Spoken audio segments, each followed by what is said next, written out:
You ask Tiger to solve. This deals with linear equations with one unknown. The final result is a equals 1. Let's solve it step by step. Group all a terms on the left side of the equation. Add 5a to both sides. Group like terms.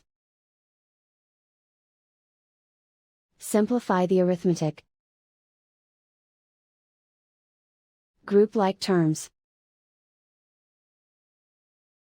Simplify the arithmetic.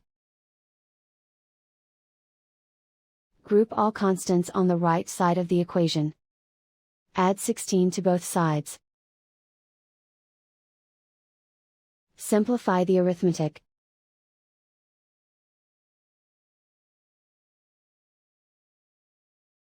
Isolate the a. Divide both sides by 8. Simplify the fraction.